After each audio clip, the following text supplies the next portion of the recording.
إن الحمد لله نحمده ونستعينه ونستغفره ونعوذ بالله من شرور أنفسنا ومن سيئات أعمالنا من يهده الله فلا مضل له ومن يضلله فلا هادي له وأشهد أن لا إله إلا الله وحده لا شريك له وأشهد أن محمدًا عبده ورسوله صلى الله عليه وسلم. أعوذ بالله السميع العليم من الشيطان الرجيم. بسم الله الرحمن الرحيم. يا أيها الذين آمنوا اتقوا الله حق تقاته ولا تموتن إلا وأنتم مسلمون. يا أيها الناس اتقوا ربكم الذي خلقكم من نفس واحدة وخلق منها زوجها وبث منهما رجالا كثيرا ونساء واتقوا الله الذي تساءلون به والأرحام إن الله كان عليكم رقيبا. يا أيها الذين آمنوا اتقوا الله وقولوا قولا سديدا يصلح لكم أعمالكم ويغفر لكم ذنوبكم ومن يطع الله ورسوله فقد فاز فوزا عظيما. أما بعد فإن خير الحديث كتاب الله وخير الهدي هدي محمد صلى الله عليه وسلم وشر الأمور محدثاتها وكل محدثة بدعة وكل بدعة ضلالة وكل ضلالة في النار. قال الله عز وجل في كلامه المجيد: ما أصابكم من مصيبة في الأرض ولا في أنفسكم إلا في كتاب من قبل أن نبرأها إن ذلك على الله يسير. وقال الله عز وجل في مقام آخر: إنا خلقنا كل شيء بقدر. ہر قسم کی حمد و ثنا، تعریفات، تمجیدات، بزرگی اور کبریائی کے لائق اللہ وحدہ لا شریک کی ذات اقدس ہے، جو اپنی ذات میں بھی وحدہ لا شریک ہے، اپنی صفات، اپنی خوبیوں میں بھی وحدہ لا شریک ہے۔ ہما قسم کے عبادات، قولی، فعلی، مالی، بدنی، یہ ایسی عبادت جو ان سب سے مل کر کے وجود میں آنے والی ہے، معمولی سے معمولی بندگی اور عبادت یا بڑی سے بڑی بندگی اور عبادت وہ صرف اور صرف ایک اللہ رب العالمین کا حق ہے۔ ہر قسم کی عبادت اللہ کے لیے خاص ہے۔ انگنت لا تعداد درود و سلام نبی جنا محمد صلی اللہ علیہ وسلم کی ذات اقدس پر، جنہیں اللہ رب العالمین نے اس کائنات میں بسنے والے لوگوں کے لیے راہبر و رہنما بنا کر کے اسوہ حسنہ کا اعزاز عطا فرما کر کے رحمت للعالمین کا مزاج دے کر کے اس دنیا میں رہنے والے لوگوں کی رہنمائی کے لیے مبعوث فرمایا، اور ہر انسان کی کامیابی کو اس چیز کے ساتھ جوڑ دیا کہ جس نے جناب محمد رسول اللہ صلی اللہ علیہ وسلم کے پیغام کو سنا اور اس پر یقین کیا، اس کے مطابق اپنی زندگی کو بنایا، اس کے مطابق اپنا کردار بنایا، اس کے مطابق اپنا نظریہ اور اپنا عقیدہ بنایا، وہ انسان کامیاب ہونے والا ہے، اپنی زندگی کے مقصد کو پا لینے والا ہے، رب رحمان کو راضی کر لینے والا ہے، اللہ کی جنتوں کا مہمان بننے والا ہے۔ اور جس نے اس دین سے، ان تعلیمات سے، اس شریعت سے، اس طریقہ کار سے جس کو جناب محمد رسول اللہ صلی اللہ علیہ وسلم نے بیان فرمایا ہے، اس سے دوری اختیار کی، پہلو تہی اختیار کی، اس کو پس پش ڈال دیا، اس سے اعراض کر کے منہ موڑ لیا، سنا سنائی، دیکھا دیکھی،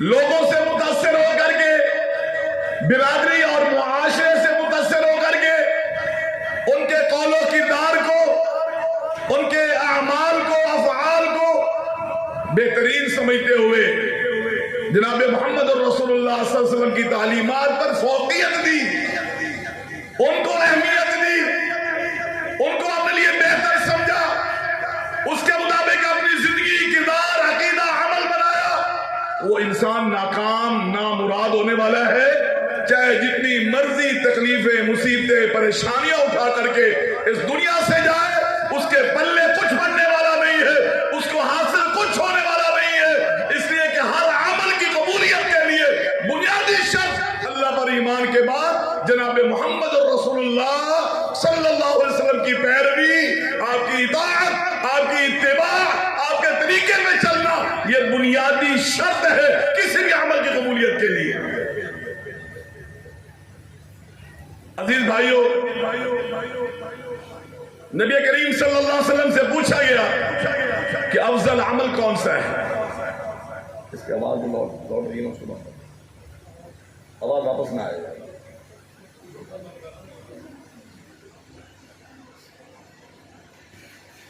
اللہ کے نبی محمد صلی اللہ علیہ وسلم سے سوال کیا گیا افضل ترین عمل کون سا ہے؟ آپ نے فرمایا اللہ پر ایمان لانا، اس کے رسول پر ایمان لانا۔ اللہ کے نبی سے پوچھا گیا بس نصیحت کیجئے، کوئی ایسا عمل بتائیے جو جنت میں لے جانے والا ہو۔ فرمایا قل آمنت باللہ ثم استقم، یہ جملہ بولو، یہ اعلان کرو کہ میں ایک اللہ پر ایمان لایا ہوں، پھر اس پر جم جائیے، یہ عمل، یہ عقیدہ، یہ سوچ آپ کی آپ کو جنت میں لے جائے گی۔ قرآن مجید کا مطالعہ کریں تو آپ کو جا بجا جنت کی کامیابی کو حاصل کرنے کے لیے جو بنیادی شرائط ذکر کی گئی ہے، اس میں پہلی شرط کیا ہے؟ الا الذین آمنوا، ان الذین آمنوا کی آیتیں آپ کو قرآن مجید میں بے شمار جگہ پر ملے گی کہ جنت میں جانے کے لیے، کامیابی کو پانے کے لیے، خسارے سے بچنے کے لیے، جہنم کے نچلے گڑھے سے محفوظ رہنے کے لیے الا الذین آمنوا، الا الذین آمنوا، الا الذین آمنوا کا جملہ قرآن مجید میں اللہ نے بار بار دہرایا ہے۔ اس سے ایک بات سمجھ آتی ہے کہ سب سے مقدم جس مسئلے کو ہمیں جاننا چاہیے وہ اللہ پر ایمان ہے، اور اللہ پر ایمان کے متعلق چند باتوں کو ذہن میں رکھنا ضروری ہے۔ میں کوشش کروں گا بالترتیب وہ آپ کے سامنے ذکر کروں۔ اللہ پر ایمان کے متعلق سب سے پہلی چیز یہ ذہن میں رکھے کہ آپ نے ایمان بالغیب، اللہ اور اس کی رسول کی باتوں پہ یقین رکھیں گے، اور جو وہ بیان کریں، جو وہ بتائیں، جو ان کی طرف سے تعلیم ہمارے پاس صحیح سند کے ساتھ، صحیح ذریعے کے ساتھ پہنچ جائے، اس پہ ہم نے یقین کرنا ہے۔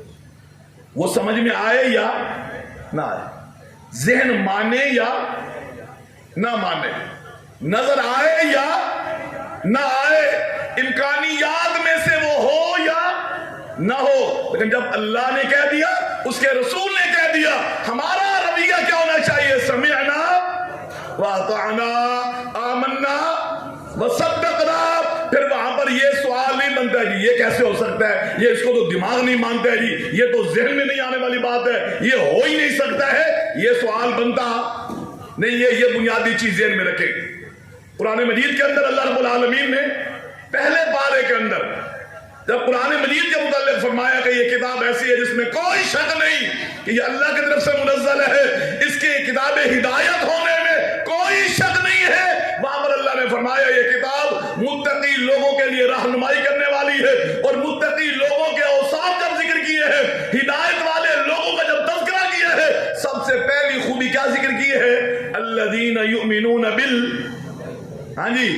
الذین یؤمنون غیب کہ وہ غیب پر یقین رکھتے ہیں۔ غیب کا معنی کیا ہے؟ جو چیز نہیں دیکھی، جو نظر نہیں آئی، جس کے بارے میں معلوم نہیں، جس کے ساتھ وقت نہیں گزارا، لیکن کیونکہ اللہ نے بتایا اور اس کے رسول نے بتایا، یؤمنون، وہ یقین رکھتے ہیں کہ بالکل بات ایسے ہی ہے۔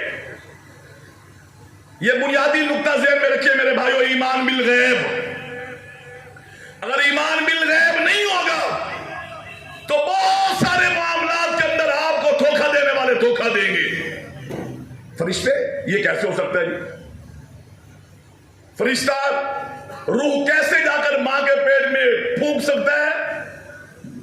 قبر کے اندر فرشتہ کیسے آ سکتا ہے؟ منکر نکیر، یہ دماغ نہیں مانتے، یہ سمجھ میں آنے والی بات نہیں ہے۔ دوبارہ اس وجود کو کیسے کھڑا کیا جائے گا؟ یہ نہیں ہو سکتا۔ یہی وہ چیزیں تھیں جو مکہ کے مشرکین نبی کریم صلی اللہ علیہ وسلم کو نہ ماننے کی بنیادی باتوں میں یہ بات بھی ان کے اندر شامل تھی کہ دیکھو یہ کیا کہتا ہے، یہ اللہ تمہیں دوبارہ زندہ کریں گے، دوبارہ کھڑے کریں گے، یہ کیسے ہو سکتا ہے؟ من یحیی العظام وہی رمیم، جب یہ ہڈیاں بسیدہ ہو جائیں گی، مٹی کے ساتھ مٹی ہو جائے گی، دوبارہ کون زندہ کرے گا؟ اللہ نے فرمایا قل یحییھا الذی انشأھا اول مرۃ، اللہ نے فرمایا ان کو بتاؤ جس نے پہلے بنایا ہے نا وہ دوبارہ بھی زندہ کرے گا۔ ہم اپنے وجود پہ اگر غور کریں نا، ہمارا اپنا وجود کیسے بنا ہے، ہم کیسے وجود میں آتے ہیں، ہماری نسل کیسے آگے چلتی ہے، تو دماغ نہیں مانتا، دماغ میں آنے والی چیز نہیں، لیکن ہم مانتے ہیں ہمارے سامنے ہو رہا ہے۔ کرنے والا کون ہے؟ وہ اللہ ہے۔ جب وہ اللہ کوئی بات کہہ دے تو پہلی بات یہ ہے کہ ہمیں اس کو ماننا ہے۔ اس کو ایمان بالغیب کہتے ہیں۔ سمجھ آئے نہ آئے، دیکھی جا سکے نہ دیکھی جا سکے، دماغ قبول کرے نہ کرے، ہم نے اس کو ماننا ہے کہ بالکل یہ بات ایسے۔ دوسری چیز، اللہ رب العالمین کو ماننا ہے ذات اور صفات کے ساتھ، کہ اللہ کی ذات ہے، اللہ کا وجود ہے، اللہ کی ہستی ہے، اور ایسے ہی اللہ کی خوبیاں بھی ہیں، اللہ کی صفات بھی ہیں۔ وہ خوبیاں کون سی ہیں، وہ صفات کون سی ہیں؟ اللہ کا وجود کیسا ہے؟ ویسا ہے جیسا اللہ اس کے رسول نے بیان کیا ہے، جیسا اللہ اور اس کے رسول نے بیان کیا، اللہ ویسے ہیں، اور اللہ کی صفات ویسی ہیں جیسی اللہ کی شان کے لائق ہیں۔ وہ بندوں کی صفات کے مشابہ، بندوں کی صفات سے ملتی جلتی، کیفیت کے لحاظ سے نہیں، نام کے لحاظ سے ایک جیسی ہیں، معنی ایک ہی ہے۔ سننے کا معنی سننا ہے، دیکھنے کا معنی دیکھنا ہے، پکڑنے کا معنی پکڑنا ہے، جاننے کا معنی جاننا ہے، بولنے کا معنی بولنا ہے، ہاتھ کا معنی ہاتھ ہے، پاؤں کا معنی پاؤں ہے، کان کا معنی آنکھ ہے۔ لفظ معنی ایک جیسا ہے لیکن کیفیت ایک جیسی نہیں، کیونکہ وہ لیس کمثلہ شیء، اس اللہ کی مثل کوئی بھی نہیں ہے۔ بڑی دنیا ہے جو اللہ کی صفات کی تعویل کر جاتے ہیں، نہیں یہ نہیں مطلب یہ ہے، ایسے نہیں ہے، ایسے ہے، یہ نہیں، یہ مراد۔ وجہ کیا ہے؟ وجہ یہ وہ کہتے ہیں کہ اگر ہم مانیں تو پھر بندہ اور اللہ کے درمیان مماثلت بنتی ہے، اور ہم واضح کہہ رہے ہیں کہ اللہ کی صفات کیسی ہیں جیسی اللہ کی شان کے لائق ہے، وہ بندوں کی صفات سے ملتی۔ لیس کمثلہ شیء فلا تضربوا للہ الامثال وللہ المثل الاعلی، اللہ کے لیے سب سے اعلیٰ ترین مثالیں ہیں، بندوں کے ساتھ وہ مثالیں کیفیت کے لحاظ سے نہیں ملتی ہیں۔ یہ دوسری چیز ہے، اس کو بھی ذہن میں رکھیے کہ اللہ رب العالمین پر ہم نے ایمان اس کی صفات کے ساتھ لانا ہے۔ اور تیسری چیز میرے بھائیوں، قرآن مجید کے اندر اللہ رب العالمین نے جو اپنے بارے میں تعارف کروایا ہے کہ میں ایسا ہوں، میں یہ ہوں، میں یہ کر سکتا ہوں، میں یہ جانتا ہوں، میری یہ قدرت ہے، میری یہ طاقت ہے، میرا یہ اختیار ہے، ہمارا اس پر کیا ہونا چاہیے؟ ایمان ہونا چاہیے کہ اللہ فرما رہے ہیں بالکل بات ٹھیک ہے، بالکل بات کیا ہے؟ ایسے ہی ہے۔ یہ چند ایک بنیادی باتیں، اس کو آپ ذہن میں رکھیں۔ اب ہم آتے ہیں اپنے موضوع کی طرف۔ ہمارا موضوع کیا ہے کہ اللہ کی تقدیر انسانی خواہشات پر غالب ہے۔ اب اصل جو میرا موضوع جو عنوان کے لحاظ سے بنتا ہے وہ تقدیر نہیں ہے، تقدیر کو بیان کرنا نہیں ہے۔ اصل یہ ہے کہ ایک اللہ کی تقدیر ہے، ایک ہمارے منصوبے ہیں، ایک ہماری خواہشیں ہیں، ایک ہمارے پروگرام ہیں، ایک ہمارا طریقہ کار ہے، ایک ہم نے کچھ اچیو کرنا ہے، ایک اللہ رب العالمین کی تقدیر ہے۔ جب ان دونوں کا تقابل ہوگا تو غلبہ کس کو ہوگا؟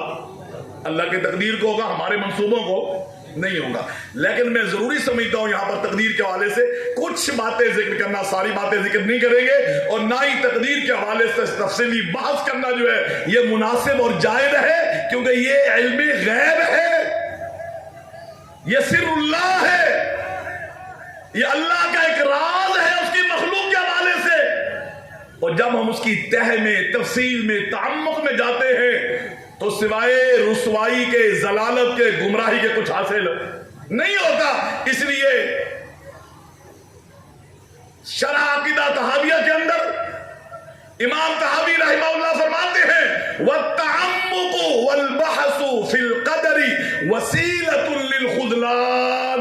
جو بندہ بھی اللہ کی تقدیر کے تعمق میں، گہرائی میں، باریکی میں جاتا ہے اور اس میں بڑی گہرائی سے بحث کرتا ہے، اس کو رسوائی کے علاوہ کچھ حاصل نہیں ہوتا، وہ کہیں نہ کہیں سے بھٹک جاتا ہے اور مار کھا بیٹھتا ہے۔ اس لیے تقدیر کے حوالے سے موٹی موٹی باتیں وہ ہمیں معلوم ہونی چاہیے، وہ میں آپ کے سامنے ذکر کرتا ہوں، پھر اس کے ساتھ اپنے موضوع کا دوسرا حصہ وہ بھی آپ کے سامنے ذکر کروں گا۔ میرے بھائیو، اللہ رب العالمین نے جب اس کائنات کو بنایا اور بنانے کا ارادہ فرمایا، اس سے پہلے اللہ نے ایک کتاب لکھوائی زمین و آسمان کے وجود میں آنے سے 50,000 سال پہلے۔ 50,000 سال پہلے اللہ نے لکھوایا۔ کس سے لکھوایا؟ قلم سے لکھوایا۔ جیسے کہ وہ معروف روایت ہے کہ اول ما خلق اللہ القلم ثم قال له اکتب مقادیر الخلق الى یوم القیامہ۔ ایک روایت کے یہ الفاظ ہے، ایک روایت میں اکتب ما کان وما یکون الى یوم القیامہ۔ قلم سے کہا لکھ، جو ہو چکا ہے وہ بھی لکھ، اور جو قیامت تک ہونے والا ہے وہ بھی لکھ۔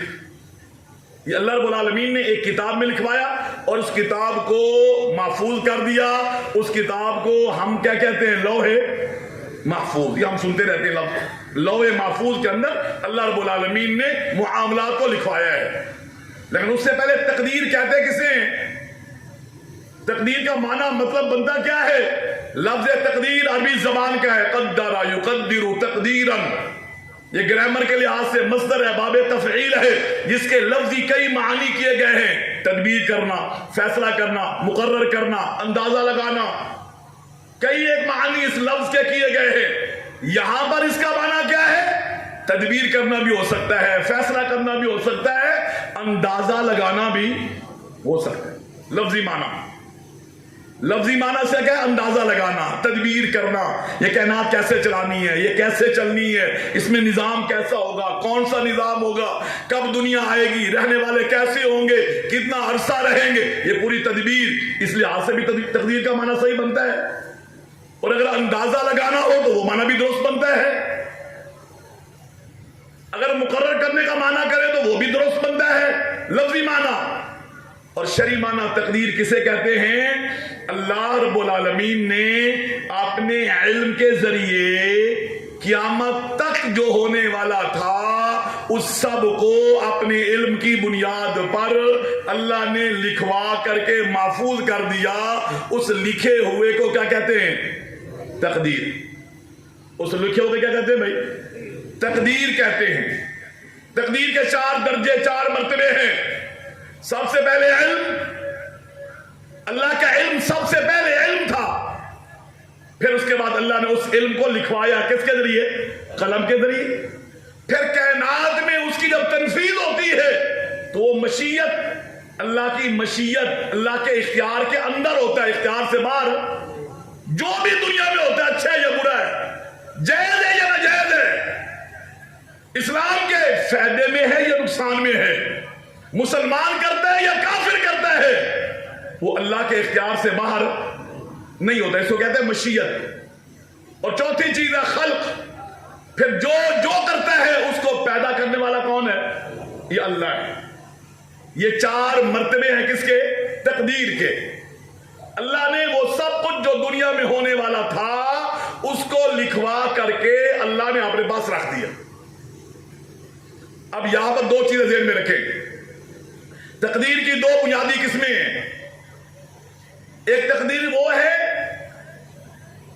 جو فیصلے کے زمرے میں آتی ہے, مقرر کرنے کے زمرے میں آتی ہے کہ اللہ رب العالمین نے اپنی طرف سے انسانوں کے لیے کچھ چیزوں کو مقرر خود کیا ہے.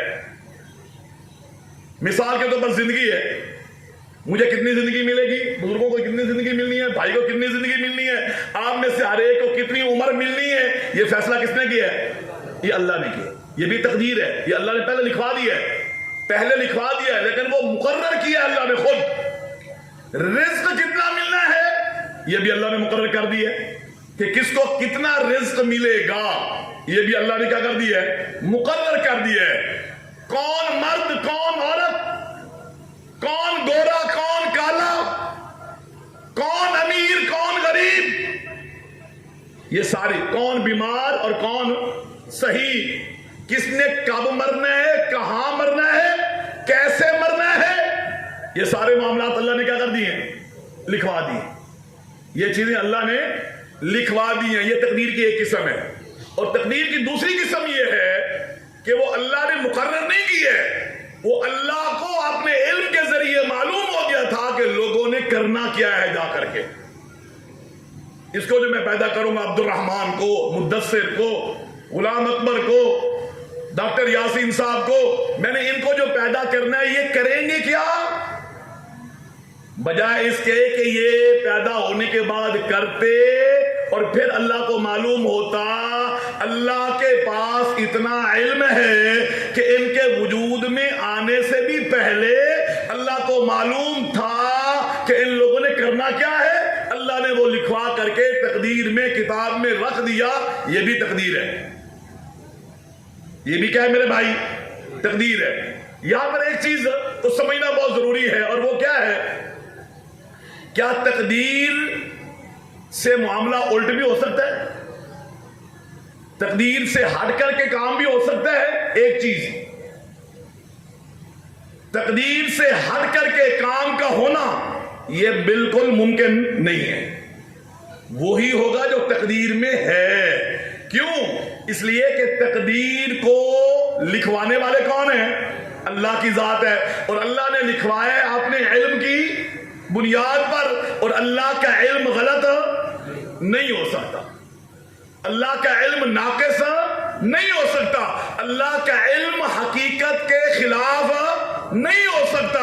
جو اللہ نے لکھوایا اسی طرح ہونا ہے, اس سے دائیں بائیں کچھ ہونے والا نہیں ہے. بالکل بعین ہی ویسے کا ویسا ہوگا جیسا اللہ نے لکھوایا ہے, کیونکہ تقدیر حقیقت میں اللہ کا علم ہے. تقدیر حقیقت میں اللہ کا کیا ہے؟ علم ہے, جو اللہ نے ہمارے وجود میں آنے سے پہلے اس کو اللہ نے لکھوا دیا ہے کہ دنیا میں یہ آئیں گے اور یہ کریں گے اور ایسے ایسے زندگی گزاریں گے, ان کے شب و روز ایسے ہوں گے. یہ سارے معاملات اللہ نے لکھوا دیے اپنے علم کی بنیاد پر. وَإِنَّ اللَّهَ قَدْ أَحَاطَ بِكُلِّ شَيْءٍ عِلْمًا. اللہ اپنے علم کے لحاظ سے ہر ایک کا احاطہ کرنے والے ہیں. اللہ اپنے علم کے لحاظ سے ہر ایک کو گھیرنے والے ہیں. تمہاری ہر حرکت, ہر عمل اللہ کے علم کے اندر ہے, اس سے باہر نہیں ہے. سورۃ انعام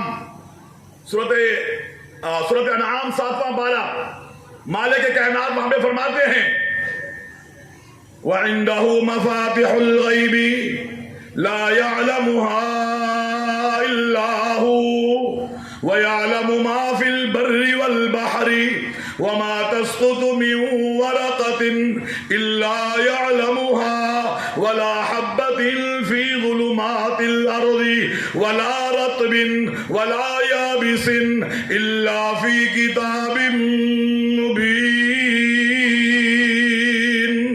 اللہ فرماتے ہیں لوگوں جن چیزوں کا تمہیں پتہ نہیں ہے، جو غیب کے معاملات ہیں، وہ میرے علاوہ کوئی جاننے والا نہیں ہے۔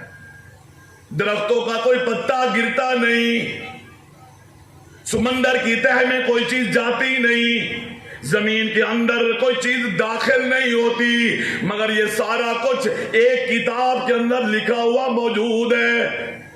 اب ذرا اندازہ لگائیں، اللہ جانتے ہیں کہ درخت سے پتا گرا ہے، کب گرا اور کہاں گیا ہے، اور ایک درخت پہ کتنے پتے ہوتے ہیں، اور پت جھڑ کے موسم میں کتنے پتے گرتے ہیں، آپ کے علاقے میں کتنے درخت ہیں، اور ان درختوں پہ کتنے پتے ہیں، ان پتوں میں سے کتنے پتے دن کو گرتے ہیں، کتنے پتے رات کو گرتے ہیں، گر کر کے کہاں جاتے ہیں، اس سب کا علم کس کے پاس ہے؟ اللہ رب العالمین کے پاس۔ زمین کے اندر آپ دانا بوتے ہیں، کسی نے مکئی کا بیج بویا، کسی نے گندم کاشت کی، کسی نے رایا کاشت کیا، کسی نے کوئی چیز کاشت کی، اللہ کو معلوم ہے کس نے کیا کہاں پر کاشت کب کیا ہے، وہ اللہ جانتے ہیں۔ پانی دیا ہے کہ نہیں دیا، پانی زمین میں گیا کہ وہ اللہ جانتے ہیں، اور یہ آپ اب نہیں جانتے ہیں۔ اللہ فرمانے الا فی کتاب مبین، یہ پہلے سے کتاب کے اندر لکھا ہوا کیا ہے؟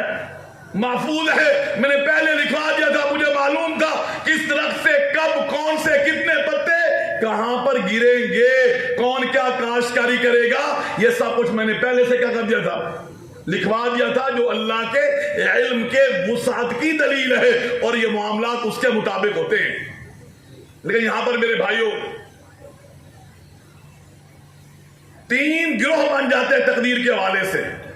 یہ ذرا اہم بات ہے، تھوڑی خشک باتیں ضرور ہیں ذرا، لیکن بہت قیمتی اور اہم باتیں، ذرا آپ اس پر غور کریں گے انشاءاللہ آپ کو سمجھ آئے گی اور عقیدہ درست ہوگا انشاءاللہ۔ تقدیر کے حوالے سے تین قسم کے ذہن پائے جاتے ہیں۔ ایک ذہن وہ ہے جسے کہتے ہیں جبریہ، دوسرا ذہن وہ ہے جسے کہتے ہیں قدریہ، اور تیسرا ذہن وہ ہے جو اہل السنہ والجماعہ کا ذہن ہے۔ کس کے حوالے سے؟ مسئلہ تقدیر کے حوالے سے۔ جبریہ کون ہے؟ یہ جبر کا لفظ ہم جانتے ہیں، زبردستی کرنا، سختی کرنا، یہ لفظ جبر کا بولا جاتا ہے۔ جبریہ وہ لوگ ہیں جو کہتے ہیں کہ اللہ نے تقدیر لکھوا دی ہے، بندہ اس کے مطابق کام کرنے پر مجبور ہے، بندے کو کوئی اختیار حاصل نہیں ہے۔ اللہ نے لکھوا دیا، سمجھنا میرے بھائی، اللہ نے لکھوا دیا، بندہ اس کام کے کرنے پر کیا ہے؟ مجبور ہے، بندے کو اختیار حاصل نہیں ہے۔ مثلا آپ یہ کہ ایک بندہ قتل کر رہا ہے تو ان کی سوچ کے مطابق اللہ نے کیونکہ لکھ دیا تھا، بندے نے قتل کرنا ہی کرنا تھا، اس سے کوئی وہ بھاگ نہیں سکتا تھا، اس سے وہ بچ نہیں سکتا تھا، وہ قتل کرنے پر کیا تھا؟ مجبور۔ چور چوری کرتا ہے، کہتا مجبور ہے کیونکہ تقدیر میں لکھا ہوا ہے اور اس نے چوری کرنی تھی، ملاوٹ کرتا ہے تو کہتا تقدیر میں لکھا ہوا تھا کہ اس نے ملاوٹ کرنی ہے، لہذا ملاوٹ کرنے پر یہ بندہ کیا ہے؟ مجبور ہے۔ ان کی سوچ یہ ہے کہ تقدیر کے مطابق عمل تو ہونا ہے اور انسان نے کرنا ہے اور انسان کے لیے اس سے بچنا ممکن نہیں، لیکن خرابی کیا ہے؟ وہ کہتے ہیں کہ نہیں، انسان کو اختیار حاصل ہے۔ ایک بندہ نماز نہیں پڑھتا نا تو وہ نماز نہ پڑھنے کے حوالے سے یہ سمجھتے ہیں کہ وہ مجبور ہے کہ وہ نماز نہ پڑھے، وہ نماز نہ پڑھے۔ ایک جوا کھیلتا ہے، ایک شراب پیتا ہے، جو تقدیر میں لکھا ہوا ہے اور یہ اس کے مطابق عمل کرنے پر کیا ہے؟ مجبور ہے۔ ان کی سوچ کے مطابق بندے کو گناہ نہیں ہونا چاہیے، بندے کی جواب دہی نہیں ہونی چاہیے، بندے سے حساب و کتاب نہیں ہونا چاہیے، بندے سے سوال و جواب نہیں ہونے چاہیے، اور نتیجے میں غلط کاموں پر سزا نہیں ملنی چاہیے۔ یہ عقیدہ ہے کن کا؟ جبریہ کا۔ یہ بات سمجھ آ گئی؟ یہ ہم بعد میں کہتے ہیں غلط ہے کہ صحیح ہے۔ دوسری سوچ ہے تقدیر کے حوالے سے، وہ ہے قدریہ۔ قدریہ کون ہے؟ وہ کہتے ہیں تقدیر نام کی کوئی چیز ہے ہی کوئی نہیں، تقدیر نام کی چیز کوئی نہیں ہے. انسان کلی طور پر ہر معاملے میں آزاد ہے. اللہ رب العالمین کو پتہ ہی نہیں ہوتا کہ کیا ہونا ہے کیا نہیں ہونا. اس انسان نے اگلا قدم کیا اٹھانا ہے, کل کیا کرنا ہے, کہاں جانا ہے, کیا کھانا ہے, کیا کمانا ہے, کیا پینا ہے, یہ مستقبل کے آنے والے معاملات کے حوالے سے اللہ کو علم نہیں ہوتا.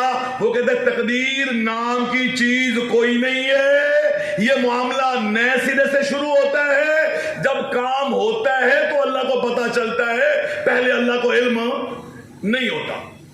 یہ کون ہے بھائی؟ یہ ہے وہ جن کو کہتے ہیں قدریہ. دو سوچیں سمجھ آ گئی تقدیر کے حوالے سے. پہلی سوچ کیا ہے کہ بندہ مجبور ہے, اس کو کوئی اختیار حاصل نہیں. دوسرا گروہ کیا کہہ رہا ہے؟ تقدیر نام کی چیز کوئی نہیں, اللہ کو پتہ ہی کوئی نہیں ہوتا. اور جب کام ہو جاتا ہے پھر اللہ کو پتہ چلتا ہے. بندہ ہر معاملے میں با اختیار ہوتا ہے. وہ اپنا کام خود پیدا کرتا ہے, خود بناتا ہے, خود اس کا وہ فاعل ہے, خود اس کا وہ خالق ہے. اللہ رب العالمین بندوں کے افعال کو بنانے والے خالق نہیں ہے. یہ دوسرا گروہ ہے. اور تیسرا گروہ اہل السنہ والجماعہ جو ہم لوگ ہیں, ہمارا کیا عقیدہ ہے کہ اللہ رب العالمین نے تقدیر لکھوائی ہے. اللہ کو معلوم تھا, بندہ اس کے مطابق کرتا ہے, لیکن اس کام کے کرنے پر بندہ مجبور کوئی نہیں ہوتا ہے. یہ کام جو بندہ کرتا ہے اس کا خالق کون ہے؟ اللہ ہے. لیکن اللہ نے بندے کو اس کام کے کرنے پر مجبور نہیں کیا ہے, بتا دیا ہے, راستہ دکھا دیا ہے, سمجھا دیا ہے, نتائج واضح کر دیے ہیں, وسائل مہیا کر دیے ہیں. اب اس کو اوپن چھوڑ دیا ہے. یہ میدان آزمائش ہے, میدان عمل ہے, دار العمل یہ دنیا ہے. جاؤ, تمہارے پاس موقع ہے. جو نماز پڑھ سکتا ہے وہ نماز پڑھے, جو صدقہ کر سکتا ہے وہ صدقہ کرے, جو جہاد کر سکتا ہے وہ جہاد کرے.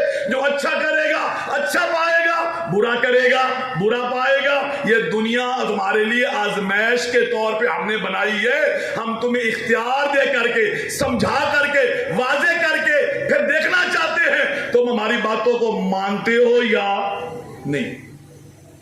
یہ کس کا عقیدہ ہے بھائی؟ اہل السنہ والجماعہ کا عقیدہ ہے. اور اہل السنہ کے مطابق بندہ اپنا عمل کرنے میں کیا ہے؟ آزاد ہے, مجبور. آپ میں سے کتنے لوگ ہیں جن کی داڑیاں نہیں ہیں؟ کتنے لوگ ہیں جو داڑھی کٹاتے ہیں؟ کتنے لوگ ہیں جن کے کاروبار میں گڑبڑ ہے؟ کتنے لوگ ہیں جن کے معاملات میں خرابی ہے؟ مجھ سمیت, صرف آپ کی بات نہیں کر رہا, مجھ سمیت. ہم میں سے کتنے ہیں جو 5 وقت کے مستقل نمازی نہیں؟ نمازی ہیں تو با جماعت نمازی نہیں, با جماعت ہیں تو تمام نمازوں کے جماعتی نہیں. کیا ہمیں کسی نے مجبور کیا ہے کہ 5 وقت کی نماز نہ پڑھو؟ کسی نے روکا ہے؟ یہاں پر تو آواز لگ رہی ہے, آؤ بھائی نماز کے لیے آؤ, حی علی الصلاۃ حی علی الصلاۃ. گھر میں ابا لڑ رہا ہے, اماں لڑ رہے ہو, نکلو نکلو, جاؤ نماز پڑھو, اور جاؤ حیا کرو, نماز پڑھا کرو. نماز کے لیے مولوی بھی ڈرا رہا ہے, اللہ کی طرف سے آوازیں بھی دی جا رہی ہے, مسجد بھی بنا دی گئی ہے, صاف ستھرا ماحول دے دیا گیا ہے, طہارت خانے, وضو, پانی کا اہتمام کر دیا گیا ہے, پنکھے اے سی چلا دیے گئے, صفیں بچھا دی گئی ہے, سارا ماحول بنا دیا گیا ہے. کوئی آئے نہ آئے, صبح 4 بجے گیٹ کھول جاتا ہے, مسجد کا دروازہ کھلا ہوا ہے. کسی نے روکا, کسی نے ٹوکا, کسی نے مجبور کیا, کسی نے پاؤں باندھے, کسی نے ہاتھ باندھے, کسی نے آنکھوں پہ پٹی باندھی. نہیں میرے بھائی, آزادی دے دی ہے. معلوم کیا ہوا کہ انسان اپنے عمل کرنے میں آزاد ہے.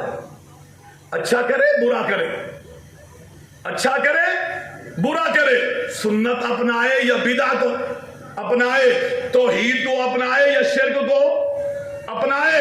توحید بھی واضح, شرک بھی واضح, سنت بھی واضح, بدعت بھی واضح, حلال بھی واضح, حرام بھی واضح, جائز بھی واضح, ناجائز بھی واضح. اور بتا دیا گیا کہ یہ جائز کام کرو گے تو جنت ہے, ناجائز کام کرو گے تو جہنم ہے. یہ قرآن مجید سورۃ دہر کے اندر 29ویں پارے میں اللہ فرماتے ہیں, انا ہدیناہ السبیل اما شاکرا و اما کفورا انا اعتدنا للکافرین سلاسل واغلالا وسعیرا ان الابرار یشربون من کأس کان مزاجها کافورا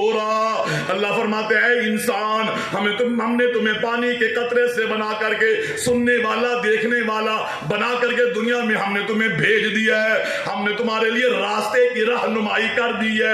قرآن آ گیا, محمد آ گئے, عالم آ گئے, مبلغ آ گئے, مفسر آ گئے, محدث آ گئے, خطیب آ گئے, بیان کرنے والے آ گئے. ہدیناہ السبیل, ہم نے راستہ واضح کر دیا, راستہ بیان کر دیا, جائز ناجائز بتا دیا. اما شاکرن, اب عمل کر کے تو اللہ کا شکر گزار بندہ بنتا ہے, یا بد عملی کر کے اما کفورا, نہ شکری کرنے والا بنتا ہے. نہ شکری کرے گا, تیرے لیے ہم نے زنجیر تیار کی ہے, ہم نے کھولتا پانی تیار کیا ہے, جہنم کی آگ تیار کی ہے. ان الابرار یشربون من کاس کان مزاجها کافورا, نیک بنو گے, ہم نے تمہارے لیے جنت کی مہمانیاں تیار کی ہیں. قرآن مجید کی آیت بتا رہی ہے اللہ نے سارے معاملے واضح کر دیے, سب کچھ بتا دیا ہے. کسی کو کسی کام کے کرنے یا نہ کرنے پر مجبور نہیں کیا. لہذا حق کا راستہ کون سا ہے؟ جو اہل السنہ والجماعہ کا ہے. جو کس کا ہے؟ اہل السنہ والجماعہ کا راستہ. اور اہل السنہ والجماعہ کا راستہ کیا ہے؟ کہ اللہ نے تقدیر میں سب کچھ لکھوا دیا تھا اپنے علم کی بنیاد پر, اور دنیا میں اسی کے مطابق ہوتا ہے, پر بندہ اس کام کے کرنے میں مجبور نہیں, بلکہ کیا ہے؟ آزاد. اب یہاں پر ایک سوال پیدا ہوتا ہے, اگر بندہ تقدیر کے مطابق عمل کرے اور تقدیر میں لکھا ہو کہ اس نے جوا کھیلنا ہے, اس نے شراب پینی ہے, اس نے بندے مارنے ہیں, اس نے ملاوٹ کرنی ہے, اس نے سودی کاروبار کرنا ہے, تقدیر میں لکھا تھا اور بندہ اس طرح کر رہا ہے. اور کل کو بندہ جا کر کے یہ کہے, جب اللہ پوچھے کیوں کیتا سی تو بندہ کہ مجھے تقدیریں لکھی سی, میرا کی قصور ہے. کیا یہ جواب درست ہے؟ یہ ابھی میں نے یہی بات واضح کی ہے. یہ تقدیر کو بہانہ نہیں بنا سکتا. تقدیر, آپ کہیں گے بھی کیوں نہیں بہانہ بنا سکتا؟ جب تقدیر میں لکھا ہوا ہے اور تقدیر کے مطابق ہی عمل نے ہونا ہے اور بندہ اسی طرح عمل کرنا ہے, تو پھر بندہ قصوروار تو نہ ہوا. بندہ قصوروار تو نہ ہوا. میں اس کی دو مثالیں دیتا ہوں, مثالوں کے ذریعے آپ انشاءاللہ بات سمجھ جائیں گے کہ بندہ آزاد ہے یا نہیں, بندے سے جواب دہی درست ہے یا نہیں. یہ تقدیر کو بہانہ بنانا اپنی بدعملی کے لیے یہ ٹھیک ہے یا نہیں, یہ انشاءاللہ واضح ہو جائے. میں مدرسے میں پڑھاتا ہوں, ہمارے پاس بچے پڑھتے ہیں, میرے سامنے 20 بچے کلاس میں بیٹھے ہوئے ہیں. میں دیکھتا ہوں کہ یہ نمبر 2 پہ, نمبر 3 پہ, نمبر 4 پہ بیٹھنے والے بچے توجہ نہیں کرتے. ان کو بار بار کہتے ہیں مطالعہ کرو, یہ سمجھنے کی کوشش کرو, کل یاد کر کے آؤ. یاد کیا ہے نہیں استاد جی, سر درد سی, استاد جی پیٹ خراب تھا میرا, اور استاد جی طبیعت ٹھیک نہیں سی. چلو جی ایک دن چھوڑ دیا, پھر دوسرے دن ڈنڈے لگا دیے, کان پکڑا دیے, سزا دے دی, لیکن یاد کوئی نہیں. ساری اماں بیمار ہے, گھر گیا, میں 2 دن کے بعد آ جاؤں گا, 2 ہفتے کے بعد واپس آتا ہے. اب ہمیں معلوم ہے کہ نمبر 2, نمبر 3, نمبر 4 پہ بیٹھنے والا اور اس سے 11, 12, 13 نمبر پہ بیٹھنے والے بچے یہ پڑھائی میں توجہ کوئی نہیں کرتے. یہ بس گنتی پوری کر رہے ہیں, اپنے سال پورے کر رہے ہیں, پڑھتے پڑھتے کوئی نہیں. اب امتحان سر پہ آئے تو میں نے کہا بچوں سے, بیٹا تو امتحان دین دی لوڑ کوئی نہیں ہے کہ تسی تو پاس نہیں ہونا, کیوں ہمیں محنت کر دے ہو, ہمیں فیس خراب کر دے ہو. فیس بھرو گے, بورڈ میں امتحان دینے ہیں, کیوں اپنی 2000 3000 فیس خراب کرتے ہو؟ تم نے پاس تو ہونا کوئی نہیں ہے. کیوں استاد جی, پورا سال میں بیٹھا رہا ہوں یہاں پر, میں آتا رہا ہوں, میرا نام درج ہے, میں نے امتحان دینا ہے. چلو ٹھیک ہے جی, 2 امتحان. اس نے امتحان دیا, پتہ چلا جب رزلٹ آیا کہ حضرت صاحب سب میں فیل ہے. وہ بندے لے کے میرے کو آ گیا کہ آپ نے فیل کیا, آپ نے فیل کیا. بھائی میں نے کیسے فیل کیا ہے؟ آپ نے امتحان سے پہلے بتا دیا تھا کہ میں کیا ہو جاؤں گا, فیل ہو جاؤں گا. تو آپ نے مجھے کیا کیا فیل کیا ہے؟ میں آپ سے پوچھتا ہوں, اس کو کیا میں نے فیل کیا ہے؟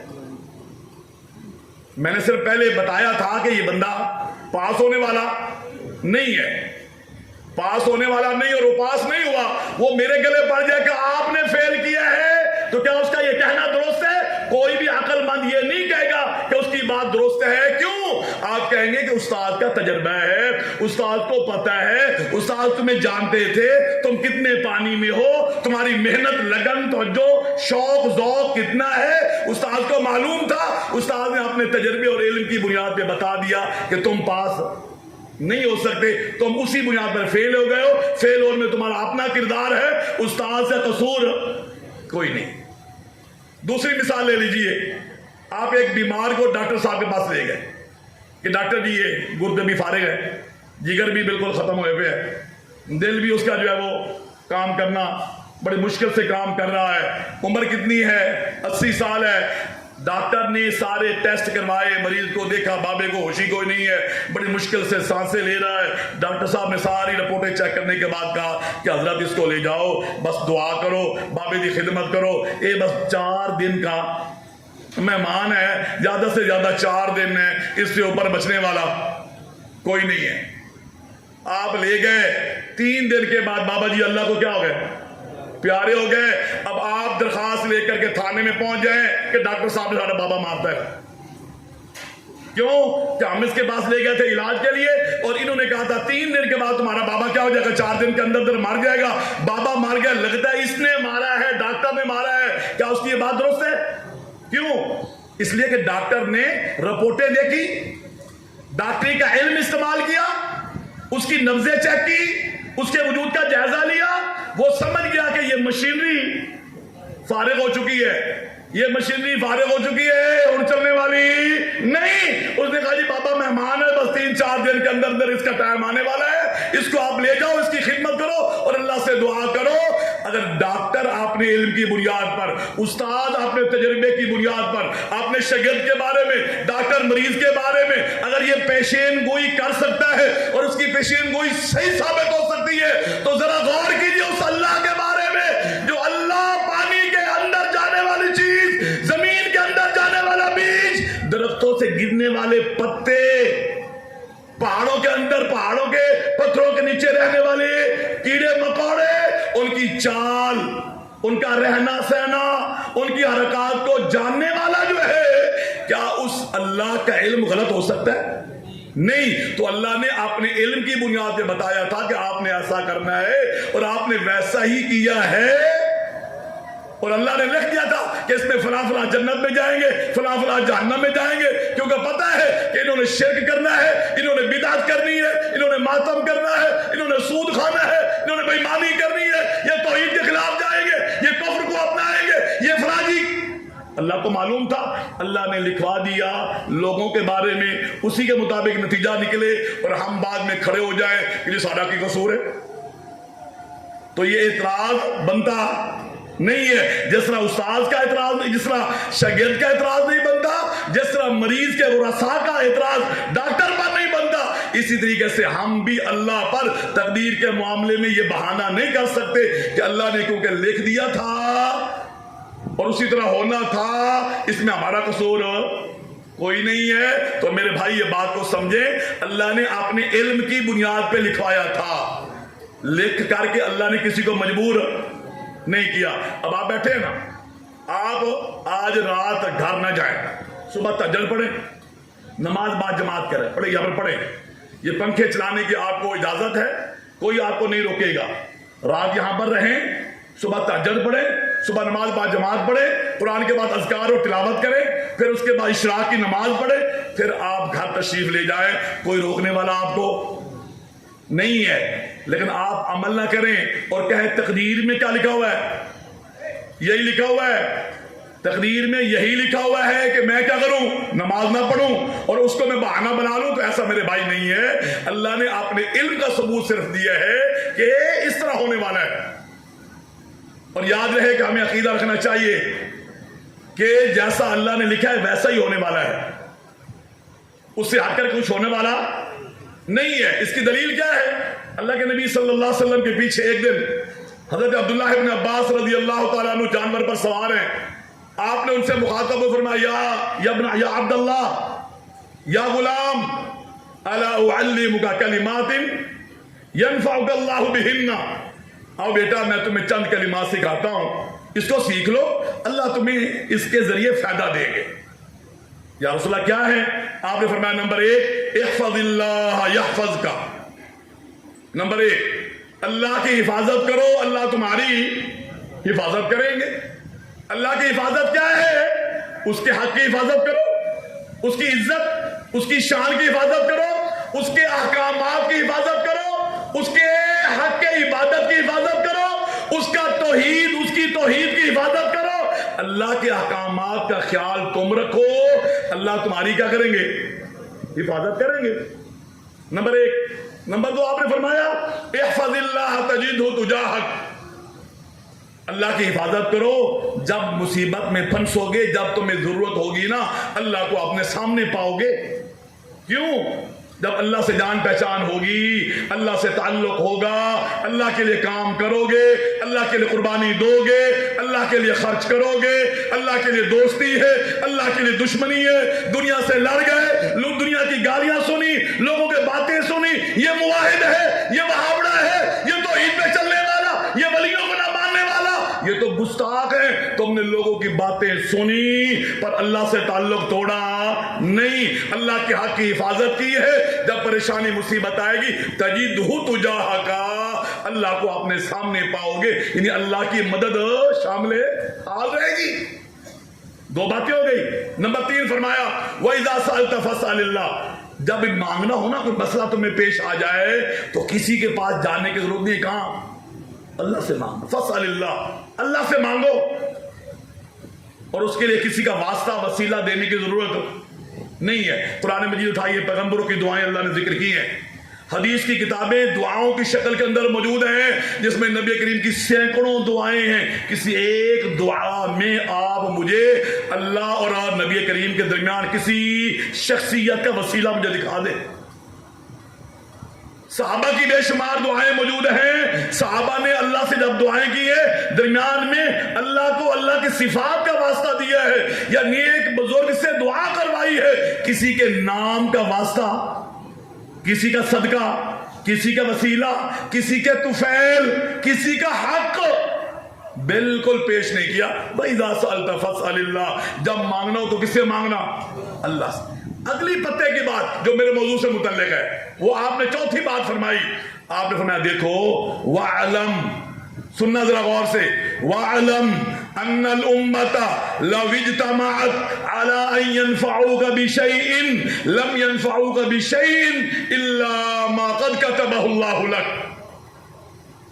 یہ اپنا عقیدہ بنا لو، یہ اپنے ذہن میں بات بٹھا لو، اس بات کو دل میں جگہ دے دو، اس کو جان لو۔ اللہ کے نبی نے فرمایا کس بات کو؟ اگر پوری انسانیت جمع ہو جائے، کٹھی ہو جائے کہ آپ کو انہوں نے کوئی فائدہ دینا ہے، تو وہ آپ کو فائدہ نہیں دے سکتے سوائے اس فائدے کے جو اللہ نے کیا کر دیا تھا؟ لکھ دیا تھا۔ وہی فائدہ ملے گا، کوئی اور ملنے والا نہیں ہے۔ جو اللہ نے لکھ دیا ہے، اللہ نے کس میں لکھا ہے؟ ہاں جی، تقدیر میں۔ اللہ نے تقدیر میں لکھ دیا، لوح محفوظ میں اس کو محفوظ کر دیا، وہی ملے گا جو اللہ نے لکھ دیا ہے۔ ساری دنیا جمع ہو جائے کچھ کر نہیں سکتی، یہ عقیدہ بنا لو۔ ہمارے ہاں ملتان میں ڈاکٹر صاحب ہیں، پوری فیملی ڈاکٹر ہے، 4-5 بھائی ہیں، سب ڈاکٹر ہیں، ان کی بیویاں وہ بھی ڈاکٹر ہیں، لیکن اپنا باپ سامنے پڑا ہے، ایک سے ایک ڈاکٹر کھڑا ہے، ایک سے ایک ماہر کھڑا ہے، لیکن کچھ کر نہیں پا رہے۔ پتا ہے کہ بابے کو یہ مسئلہ ہے، بابے کو وہ مسئلہ ہے، لیکن کر، یہ دوائی دو، وہ دوائی دو، یہ انجیکشن لگاؤ، پر فائدہ کوئی نہیں۔ کیوں؟ اس لیے کہ اللہ نے جو فائدہ لکھا ہے وہی ملنا ہے، کوئی اور ملنے والا نہیں ہے۔ دنیا ساری جمع ہو جائے، وہ آپ کو وہ نفع نہیں دے سکتی جو اللہ نے آپ کے حصے میں نہیں لکھا، جو اللہ کے علم کے مطابق آپ کا نہیں ہے۔ آپ جتنا مرضی زور لگا لیں، وہ آپ کو ملنے والا نہیں ہے۔ کئی دفعہ دیکھتے ہیں 2 دکانیں کپڑے والی ہیں، یہ بھی کپڑے والی دکان ہے، یہ بھی کپڑے والی دکان ہے، ایک دکاندار 10 بجے آتا ہے، ایک صبح 8 بجے آتا ہے، لوگ آتے ہیں، 2 دکان 10 بجے کھلنی ہے نا، 9 بجے آ کر دیکھتے دکان بند ہے، ساتھ والے سے پوچھتے ہیں جی یہ کب آتے ہیں جی، یہ کتنے بجے آتے ہیں، حالانکہ وہ بھی کپڑے والی دکان ہے، وہ بھی کس والی ہے؟ کپڑے والی، لیکن کپڑے خریدتے ہیں، پوچھ کے چلے جاتے ہیں دکان کتنے بجے کھلے گی، 10 بجے کھلے گی، وہ 10 بجے کے بعد آتے ہیں، اس کھلی دکان سے کپڑا نہیں لیتے. کیوں نہیں لیتے؟ اس لیے کہ اس کے نصیب میں ہوتا نہیں ہے, اس کی تقدیر میں ہوتا نہیں ہے. جو اس کا ہے نہیں اس کو ملے کیسے؟ اس لیے ایک عربی کا مقولہ ہے, نصیبک یصیبک ولو تحت الجبلین. جو آپ کا ہے وہ آپ کو ملے گا, چاہے پہاڑوں کے نیچے دفن کیوں نہ ہو, وہ آپ تک پہنچے گا, وہ آپ کو ملے گا. وما لا یصیبک وما لا نصیبک لا یصیبک ولو تحت الشفتین. جو آپ کا نہیں ہے وہ آپ کو نہیں ملے گا, چاہے آپ منہ میں ڈال لیں, ہونٹوں کے اندر بھی لے جائیں تو وہ اندر نیچے نہیں جائے گا. جو آپ کا نہیں ہے, جو آپ کا نہیں ہے وہ نہیں ہے. اس لیے اللہ کے نبی نے فرمایا عقیدہ بنا لو کہ ساری دنیا جمع ہو جائے اور آپ کو فائدہ دینا چاہے تو فائدہ نہیں دے سکتی مگر وہی جو اللہ نے لکھ دیا ہے. اور اگر ساری دنیا جمع ہو کر کے تمہیں نقصان دینا چاہے تو وہ تمہیں نقصان نہیں دے سکتی سوائے اس نقصان کے جو پہلے سے کیا کر دیا گیا ہے, لکھ دیا. بس وہی ہے, اس سے زیادہ کوئی آپ کو نقصان نہیں دے سکتا. وہی نقصان پہنچے گا جو اللہ نے لکھ دیا ہے. تو اس سے ایک بات تو یہ ذہن میں رہے کہ تقدیر اللہ کا ایک علم ہے, تقدیر کے مطابق کام ہونا ہے, انسان اس کام کے کرنے میں آزاد ہے. تقدیر کی کچھ قسمیں اللہ کے ساتھ خاص ہیں جو اللہ کے اختیار میں ہیں, جس میں رد و بدل نہیں. کچھ بندے کے لیے اللہ نے معاملات کھلے چھوڑ دیے ہیں, ان کاموں کے کرنے میں بندہ کیا ہے, آزاد ہے. ان کاموں کے کرنے میں بندہ آزاد ہے. اور یہ بھی معلوم رہے کہ تقدیر کوئی بندہ تبدیل نہیں کر سکتا. یہ بھی ذہن میں رہے, کوئی بندہ تقدیر تبدیل نہیں کر سکتا. میری تجھے قسمت فلاں نے بدل دی ہے, کہتے کہ نہیں کہتے؟ یہ کفر ہے, یہ معمولی بات نہیں ہے. اور میری تو فلاں نے قسمت ہی کیا کر دی ہے, بدل دیا جی. اور فلاں نے نہیں قسمت بدلی, کس نے بدلی ہے؟ اس لیے کہ ان ربک یبسط الرزق لمن یشاء ویقدر. رزق دینے والا بھی وہی ہے, وہ زیادہ دے یا تھوڑا دے. وَأَنَّهُ هُوَ أَغْنَى وَأَقْنَى. مالدار بھی وہی بناتا ہے, سرمایہ دار بھی وہی بناتا ہے. اور دے کر کے لے لے یا دے ہی نہ, تُؤْتِي الْمُلْكَ مَن تَشَاءُ وَتَنزِعُ الْمُلْكَ مِمَّن تَشَاءُ. اور جس کو چاہے دے دے, جس کو چاہے دے کر کے واپس لے لے. کون ہے؟ ان الحمد والنعمت لک والملک. عمرے پہ جاتے ہیں نا, حج پہ جاتے ہیں, سارے مل کے گیت گاتے ہیں, اللہ تعریفیں بھی تیری ہیں, یہ کائنات بھی تیری ہے, تو جس کو چاہے دے, جس کو چاہے نہ دے. آج تو لاہور کا علی حجویری کیا بنا ہوا ہے, داتا. کیا بنا ہوا ہے؟ داتا, گنج بخش, فیض عالم, مظہر نور خدا, مظہر نور خدا. جاؤ دربار پہ لکھا ہوا ہے لاہور داتا کی نگری ہے. یہ داتا دوتا کون سے؟ یہ زمینوں میں دفن ہونے والے, یہ قبروں مزاروں میں رہنے والے. اللہ کی قسم یہ داتا نہیں ہے, یہ فقیر ہے, یہ بھکاری ہے, یہ منگتے ہیں. میرا اللہ قرآن میں فرماتے ہیں سورۃ فاطر میں, یا ایھا الناس انتم الفقراء الی اللہ. او لوگو تم سارے کے سارے فقیر ہو, کس کے؟ اللہ کے. واللہ هو الغنی الحمید. وہ اللہ بے نیاز ہے, وہ کسی کا محتاج نہیں, اس کے خزانوں میں کمی ہونے والی نہیں. وَإِن مِّن شَيْءٍ إِلَّا عِندَنَا خَزَائِنُهُ. اور ہمارے پاس تو ہر چیز کے خزانے ہیں, ہم دیتے اپنی مرضی سے. للہ ملک السماوات والارض یخلق ما یشاء یہب لمن یشاء اناثا ویہب لمن یشاء الذکور. اللہ فرماتے آسمان و زمین کی بادشاہت, ملکیت میرے پاس ہے. میں جس کو چاہتا ہوں جو دیتا ہوں, اور جس کو چاہوں بیٹے دوں, جس کو چاہوں بیٹیاں دوں, جس کو چاہوں بیٹے بیٹیاں دونوں دوں, اور جس کو چاہوں کچھ بھی نہ دوں. جس کے لیے میں رحمت کے دروازے کھول دوں, کوئی بند کرنے والا نہیں, اور جس کے لیے بند کر دوں وہ ایک چھوڑو, دو چھوڑو, تین چھوڑو, چار شادیاں کر لے, وہ داتا بن جائے, وہ گنج بخش بن جائے, وہ لوگوں کا مشکل کشا بن جائے.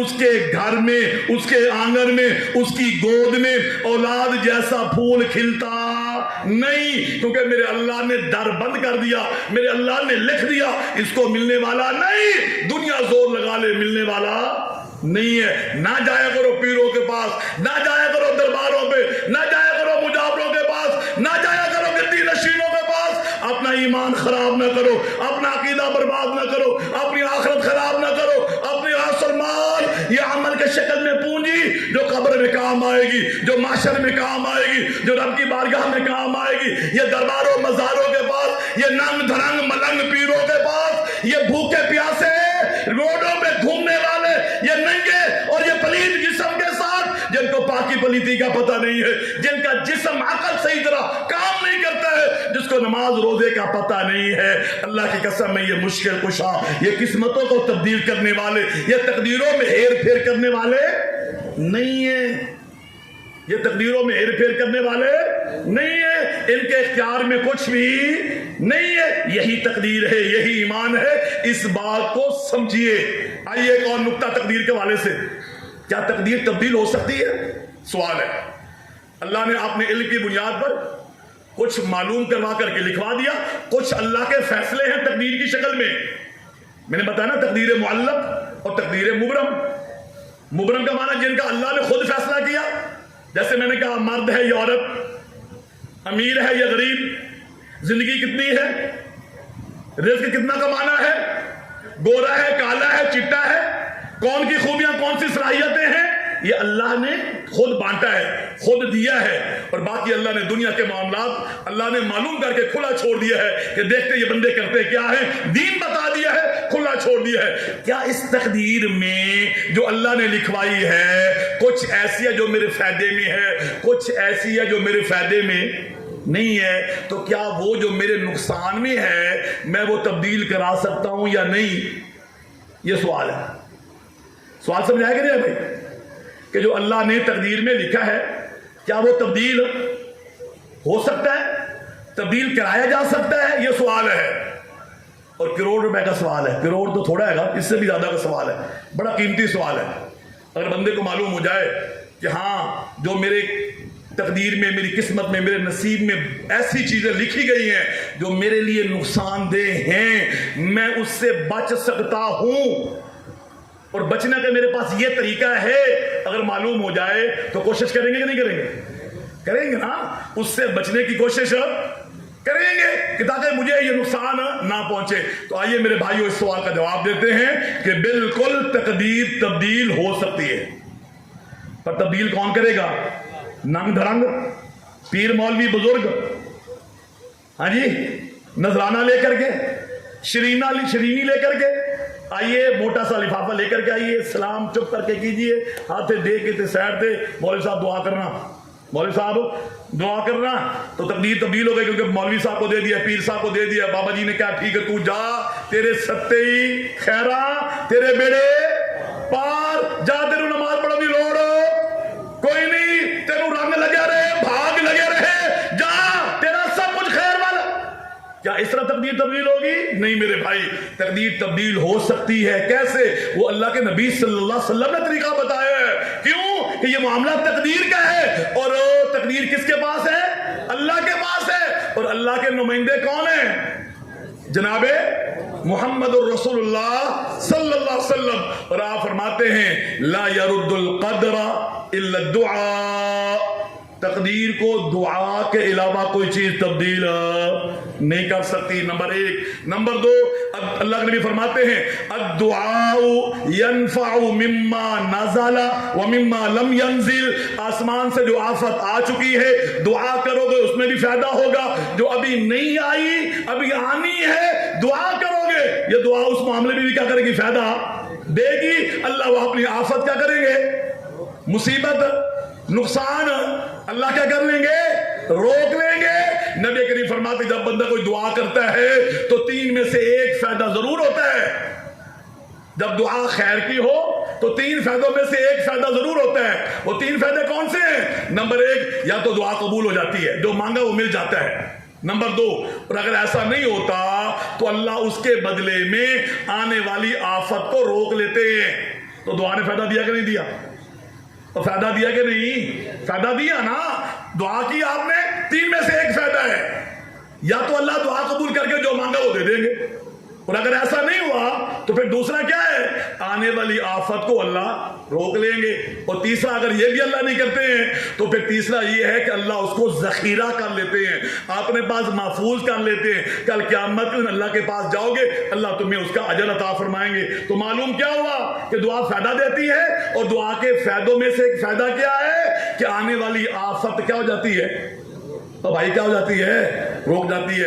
ایک ہے دعا استخارہ, جانتے کہ نہیں جانتے؟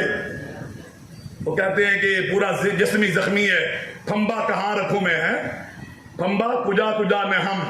وہ پھمبا زخم جو پہ رکھا جاتا ہے پورا جسمی زخمی ہے, کہاں کہاں رکھیں. یہ استخارہ کے والے سے ہمارے ہاں آج نئی کہانی شروع ہوئی ہے کہ تو آنو استخارہ کرنے دی ضرورت کو نہیں, حضرت صاحب کو پہنچ جاؤ. انہوں نے فیس رکھی ہوئی ہے 500 روپیہ. اگر آپ نے کاروبار کے لیے ہے تو 500 روپیہ, رشتے کے لیے ہے تو 1000 روپیہ, بیماری کے لیے ہے تو اتنے 1000 روپے, کوئی کاروبار کے لیے ہے تو اتنے 1000 روپے. وہ اپنے اپنے استخارے کی کیا رکھی ہوئی ہیں؟ فیسیں. مولوی صاحب کے پاس جاؤ, اجی فیس جی سارا تو میں نے کیا ہے لیکن گل واضح ہوئی کوئی نہیں, تو اگلی جمعہ تو پھر کریں گے تو فیس اسے جمع کرا دو, اگلے جمعہ تو دوبارہ کریں گے. یہ آج یہ سلسلہ چلا ہوا ہے. اور ہم نے استخارہ کو غیب دانی کا ذریعہ بنا لیا ہے کہ استخارہ کے ذریعے ہمیں کل کے حالات پہلے کیا جاتے ہیں معلوم ہو جاتے ہیں, کیونکہ وہ بتاتے ہیں کہ نہیں جی یہ رشتہ نہ کرنا, بدن خواب ہے وہی آئیے آپ کے پاس کہ آپ روک رہے ہو یہاں پر رشتہ نہ کرنا, یہ رشتہ تمہارے لیے ٹھیک ہے. کیسے پتا چلا؟ میں نے استخارہ کیا ہے. تو کیا استخارے میں یہ چیزیں بتائی جاتی ہیں؟ کیا استخارہ وحی کا دوسرا نام ہے؟ اللہ سے پیغام آتا ہے, فرشتہ آتا ہے, آ کر کے بتا کے جاتا ہے کہ جی یہ رشتہ ٹھیک نہیں. اور استخارہ کو سمجھو میرے بھائیوں, یہ سب فراڈ ہے جو چل رہا ہے مارکیٹ میں. مولویوں نے دکانیں کھولی ہوئی ہیں, ہم سے استخارہ کراؤ, ہم تمہیں بتائیں گے 1 دفعہ 2 دفعہ 3 دفعہ, جی دل مطمئن نہیں ہے جی, اشارہ ہو جاتا ہے جی, یہ فلاں ہو جاتا ہے جی, جو سو جاؤ جی نظر آ جائے گا. حقیقت کیا ہے؟ حقیقت یہ ہے کہ استخارہ ایک دعا ہے. اللہ کے نبی فرماتے ہیں صلی اللہ علیہ وسلم, جب آپ نے کوئی اہم کام کرنا ہو نا, 2 رکعتیں استخارہ کی نیت سے پڑھیے اور پھر اس کے بعد دعا کیجیے. اللہم انی استخیرک بعلمک واستقدرک بقدرتک واسألک من فضلک العظیم فانک تعلم ولا اعلم وانت تقدر ولا اقدر وانت علام الغیوب. اللہم ان کنت تعلم ان هذا الامر خیر لی فی دینی ومعاشی وعاقبت امری فی عاجلہ وآجلہ فاقدرہ لی ویسرہ لی. اللہم ان کنت تعلم ان هذا الامر شر لی فی دینی ومعاشی وعاقبت امری فی عاجلہ وآجلہ واصرفنی عنہ واقدر لی الخیر حیث کان ثم رضنی بہ. اللہ کے نبی فرماتے ہیں یہ دعا پڑھ لو اور اس کے بعد معاملہ اللہ کے حوالے کر دو.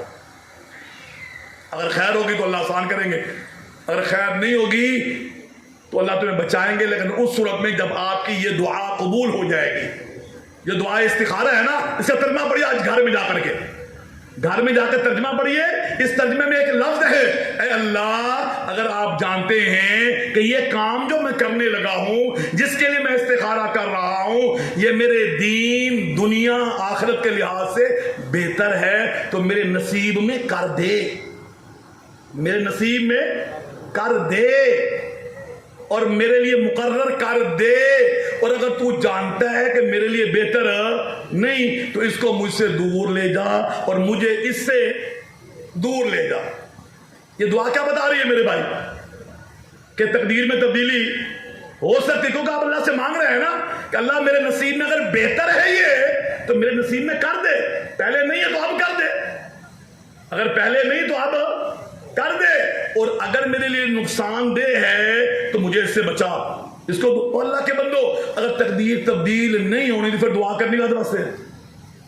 اور دعا کیوں کرتے ہیں ہم لوگ؟ کہ شفا ملے, اولاد ملے, صحت ملے, رزق ملے, آخرت ملے, یہی ہے نا.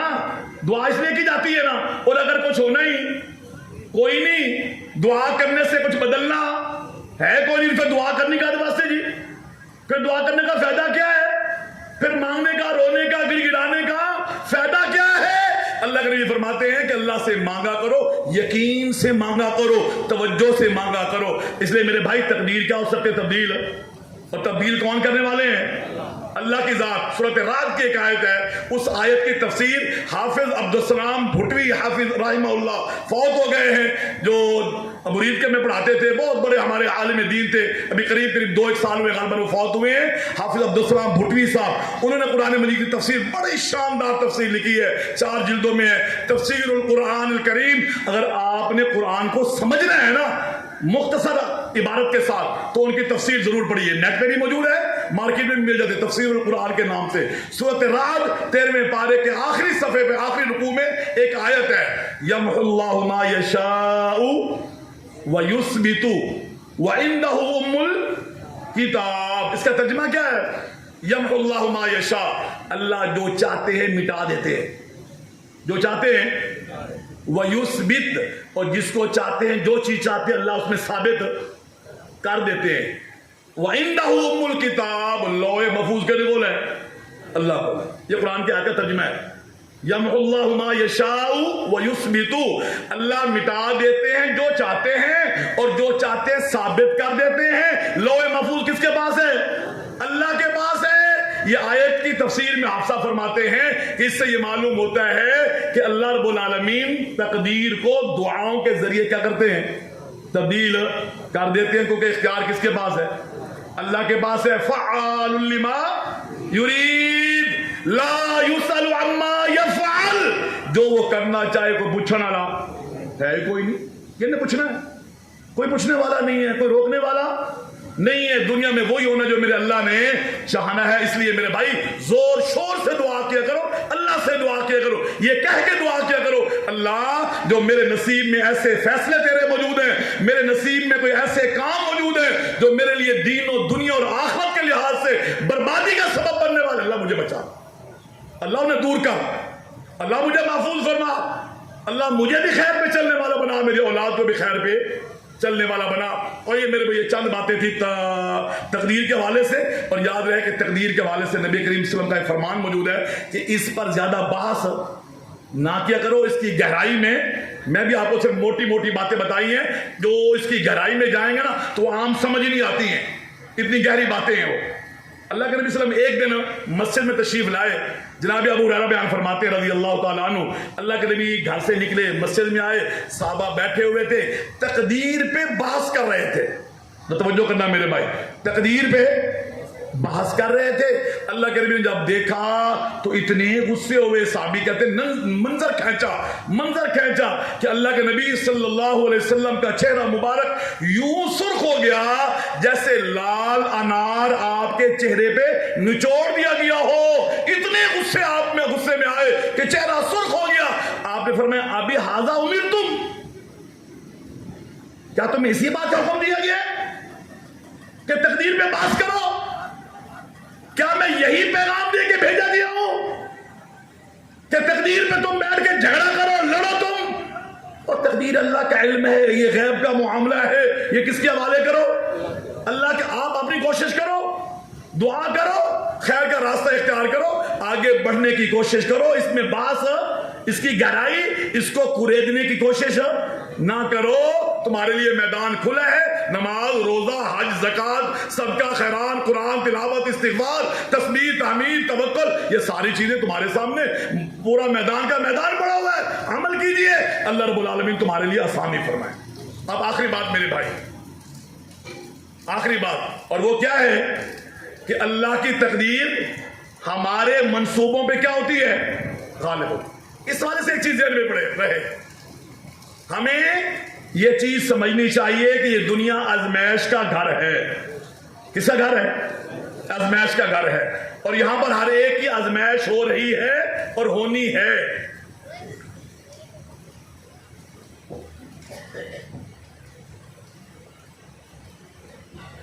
کیونکہ اللہ رب العالمین نے قرآن مجید میں دوسرے پارے میں ایک آیت میں بیان فرمایا وَلَنَبْلُوَنَّكُمْ بِشَيْءٍ مِّنَ الْخَوْفِ وَالْجُوعِ وَنَقْصٍ مِّنَ الْأَمْوَالِ وَالْأَنفُسِ وَالثَّمَرَاتِ وَبَشِّرِ الصَّابِرِينَ الَّذِينَ إِذَا